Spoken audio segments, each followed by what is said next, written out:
We appreciate your purchase and wanted to do something different to help you have a better garden. All seed packs basically say the same thing, something like this. In well-prepared soil, plant your seeds a quarter-inch deep after the danger of frost has passed. The only thing that really varies is the distance between seeds, maybe a little bit in the depth of planting, the distance between rows, and maybe they give you a vague map that tells you when to plant your seeds. This video does more than that. I'm going to give you about a 5-minute overview on planting and tending seeds in the garden so they germinate, grow, and get off to a great start. First, let me show you how to direct sow the seeds in the ground or a container using the flat to my right. And then I'm going to go over in more detail all the different steps that you really need to follow to have a great garden this year. So it's really more than just putting a seed in the ground and letting it go. I want to show you how to take care of the seeds so you have a great gardening experience. Pea plants are cool weather crops. They can take a frost. You can plant peas in the spring and in the fall. This is what your pea plants will look like about 2 to 3 weeks after germination. This is just an example so you can know what to expect. One key for pea plants is the stems are actually hollow, so they need support. So as I show you how to plant them, you also want to be thinking about putting in tree branches, posts, stakes, anything that's 2 feet to 4 feet tall throughout your planting. And that will allow the tendrils here on the pea plant to climb on there, and that just will support their growth. Again, their stems are hollow, so if it gets really windy, they can bend and they can break pretty easily. Pea seeds like to go into the ground when the soil temperature is about 50 degrees. 50 to 60 degrees is perfect. You want to loosen your ground to a depth of 4 to 6 inches, and planting is pretty easy. You're going to take one pea seed and just drop it every 2 inches. So we have a 0, 2, 4, 6, 8, 10, 12. And I would do maybe a spacing of the same thing, about 2 inches. And I would do 4 rows right into a square just like this. And then you would drop in 1, 2, maybe 3 stakes for that support. This is a great way to grow peas in just little squares like this. You can make these rows as long as you want. You can put a stake every 6 inches or so for support. The peas will climb on themselves, support each other, and then they will secure onto the stake. And you can do a long row if you like. It's really up to you. Once you space your peas about 2 inches apart, you're going to press them down to a 1/2 inch to 1 inch deep. And that's all you really need to do. They're really easy to grow. Cover them over. And if you were planting in a container, if this was the space of your container, same thing. You're just spacing them out about every 2 inches, filling the container. Let's just say the container has a width that supports 9 peas in there. And I would drop in 1, 2, 3, maybe 4 stakes, 2 to 4 feet tall to support the pea plants. And you just push them in 1/2 inch to 1 inch deep. After they're planted, you water them in well. Let's talk about several ways you can plant the peas. So they're very hardy plants. So again, you could do just a space like this, 4 rows, put in the stakes. You could do one long row, maybe 40 or 50 peas that just go 1 inch apart, and maybe there's a fence that sits behind there. That would be fine for the peas to trellis on. You can really plant the peas as you wish, just making sure that you put in stakes for support. Realistically, every 6 inches to 1 foot so that the plants have that support they need. Again, if the wind comes because they have hollow stems, they're going to fall over, so you really want to support their growth. I recommend planting peas like I showed you. I would do a 3-foot row, and I would do 4 rows next to each other, and I would put the stakes in. 2 weeks after they germinate, I would put in another planting of peas, and that just helps stagger how you would be harvesting. If you put down, say, 200 pea seeds at once, it's a lot of peas to harvest at once, and you have to, eat them or give them away to friends. If you stagger the planting by 2 weeks, you just get a continuous supply over a longer period of time. And remember, just space your seeds 2 inches apart, 1/2 inch deep to 1 inch deep. If you want to watch the rest of this video, I'll give you more information on how you water and take care of your pea plants, as well as other tips to help you be more successful in your vegetable garden. Using the seed flat to my right, I pretty much showed you how to plant seeds in the ground or in containers. It's really not a lot of information that you find on the back of a seed pack. Pretty much it's loosen the soil 4 to 6 inches deep, mix in some compost, plant the seeds to this depth with this spacing after the danger of frost has passed. If that's all you need, thank you so much for your purchase, and please check out my YouTube channel, The Rusted Garden, for more in-depth videos on vegetable gardening.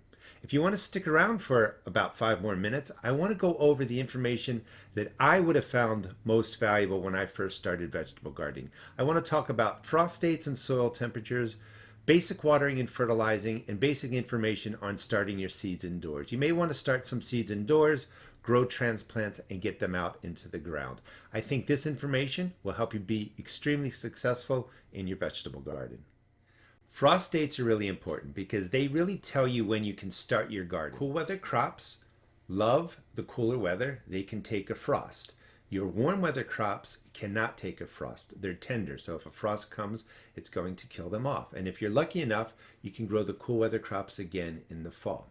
So the first thing you have to do is figure out when your last frost date is and when your first frost date is. And you simply put in where you're at, followed by the words last frost date, or where you're at, followed by the words first frost date. And you're going to get that, in an internet search, and it'll give you your average date of when those temperatures show up in your area. Once you have those dates, you can start planting your cool weather crops before the frost is completely gone, because it can take the frost. You want to plant your warm weather crops well after the frost date so they're not damaged. And then in the fall, you can start your cool weather crops while it's still warm, but they can grow into that first frost date. They can take a frost.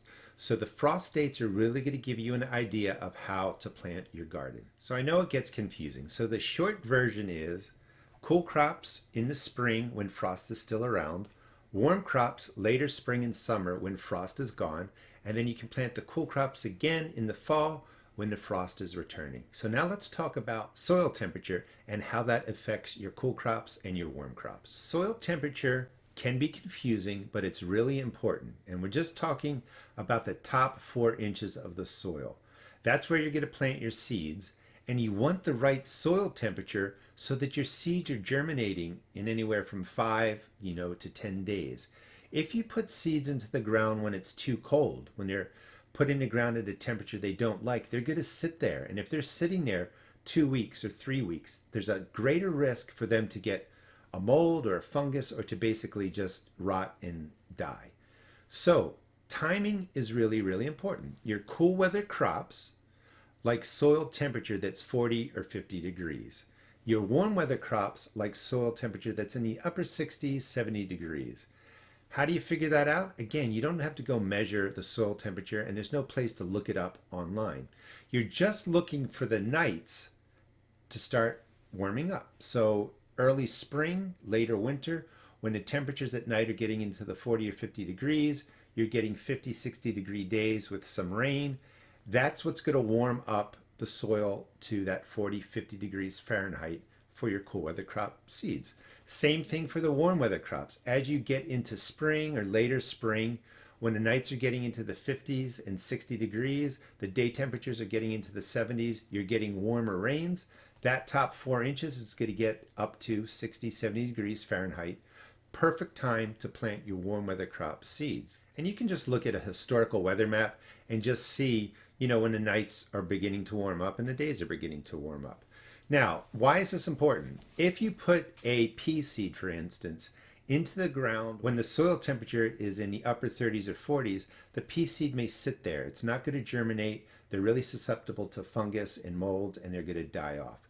If you put a warm weather crop like tomato or pepper seeds into the ground when the ground temperature is 40 or 50 degrees, those seeds are just going to sit there. So you're not really getting a jump on the season, and you're not really saving any time. They may sit there 3 weeks or 4 weeks until the soil temperature gets into the 60s and 70s, and then they're going to germinate. So there's no rush to get your seeds out and into the ground. You want to get them out there when the soil temperature is right for the cool weather crops or the warm weather crops. Please check out the video description for more detailed information on the topics that I'm talking about. Watering and fertilizing covers an entire year in the garden, but I just want to focus on what do you need to do at the beginning when you're putting the seeds into the ground. If you have compost, you want to put down 1 to 2 inches of compost across your bed and work it into the top 4 to 6 inches of the soil. You want that top 6 inches to 12 inches to be loose, especially if you're growing carrots or other root crops. You can also purchase organic granular fertilizer. It comes in pelleted form, and you would just follow the instructions, cover the growing area, and mix that into the surface. That will set up your bed. What I recommend is a water-soluble fertilizer. That's a fertilizer you mix in with water, and then you just water in the plant as it's growing over time. Water-soluble fertilizer is fertilizer, nitrogen, phosphorus, and potassium that's immediately ready to the plant. So let's go back to the seed planting. Once the seeds are planted, as directed earlier in this video, just gently water it in with a watering can or a gentle spray nozzle. Soak the top 2 to 4 inches of the soil. You really want the moisture in there when you put the seeds in the ground. Water will be absorbed by the seeds. That triggers the whole process for germination. And then you're probably going to want to water that planting area, your containers, every 2 to 3 days. If it's cooler, less often. If it's warmer, a little bit more often. But it's really important that you just manage the water well for the first really 2 weeks after you put the seeds in the ground. You want to make sure they get what they need with respect to water, germinate, set up the root system, and then sprout or germinate.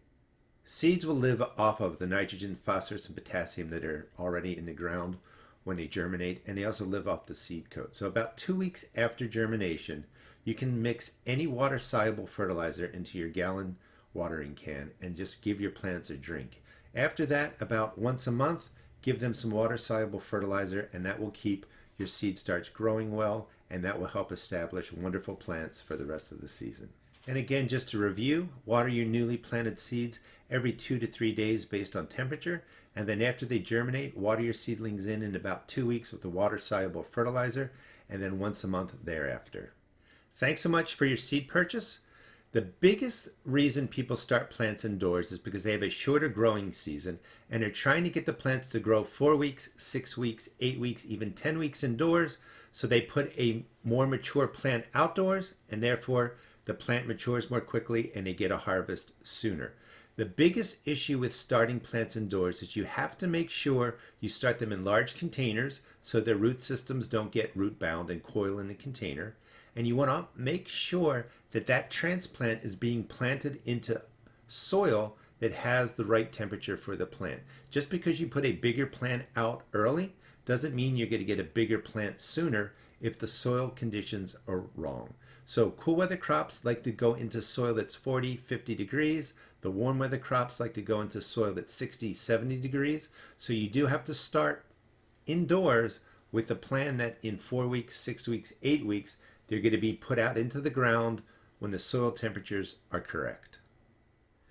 Thanks so much for purchasing the seeds. I hope this video gives you more information to help you be successful in the garden. Starting seeds isn't difficult, but there are a lot of nuances, and I just wanted to cover them in a little bit more detail than saying put the seeds in the ground 1/4 inch deep, 6 inches apart. Please check out the video description for more details on all the different things we talked about. I hope you have a wonderful gardening season, and please subscribe. My name is Gary Plarchuk. I am the content creator of The Rusted Garden, and I have over 1,500 garden videos waiting on YouTube to help you out.